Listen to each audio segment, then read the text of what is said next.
The Secret Service has been around since 1865, and one of their main jobs is to protect at all costs and at the risk of losing your individual lives, the President of the United States. But confidence in the Secret Service remains at an all-time low after a series of public missteps, including a drone on the White House lawn and an intruder in the presidential mansion. It has been 2 weeks since the service forced out 4 of their top officials, but many in Congress question if even that is enough.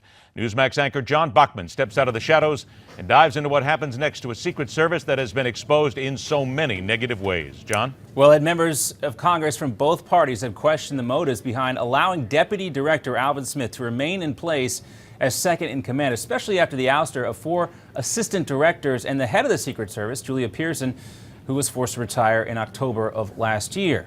There have been many scandals plaguing the Secret Service, including the most recent one involving that drone that landed on the White House lawn earlier this week. We are now hearing that a government employee who lives very close to the White House has fessed up, told the authorities there that he apologizes for flying this drone around 3 a.m. out of his window. He lost contact with the quadcopter and control. It ended up, of course, on the lawn of 1600 Pennsylvania Avenue. Now, although the Secret Service says it never posed a security threat, they have studied the risk involved with a drone attack now, and they have yet to come up with a real solution. Also, we talked a little bit about the FAA's newly proposed rules on drones, which in government parlance, those drones are called small unmanned aircraft systems.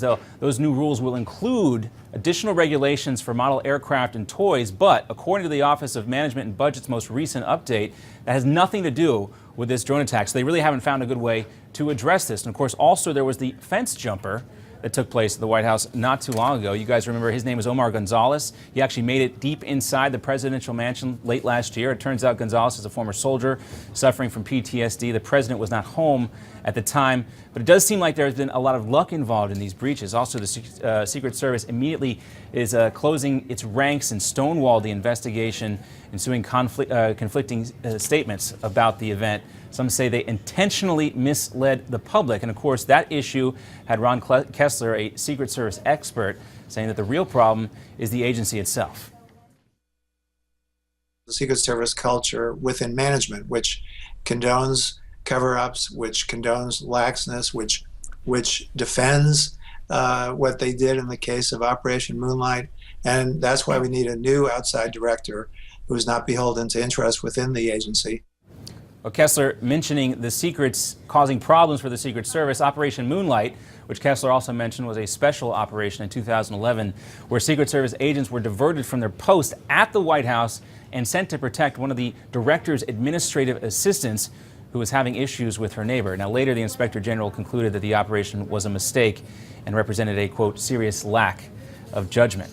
Now, also, right now, Joseph Clancy, the acting director of the Secret Service, there have been a few murmurs about who will take over next, but the Secret Service can't really move ahead until Congress resolves disputes over funding, according to Homeland Secretary Jay Johnson. House Republicans also have blocked funding to the Department of Homeland Security by tacking on measures that would try to rein in President Obama's immigration plans. Now, the president has said he will veto any funding bill that takes money away from his immigration program, so you see the catch-22 that the Secret Service could be in right now, at least protecting the president. Now, according to the Washington Post, also Jason Chaffetz, the new chairman of the House Oversight Committee, has had this to say about these 2 recent incidents at the Secret Service, and specifically the number 2 guy there. I'm worried that A.T. Smith is part of the problem, not part of the solution. He seems to be in the middle of most of these really bad decisions. So, Ed, the question is, why is he still there at the number 2 position in the Secret Service? A lot of members in Congress, if not saying it publicly, are saying this behind closed doors.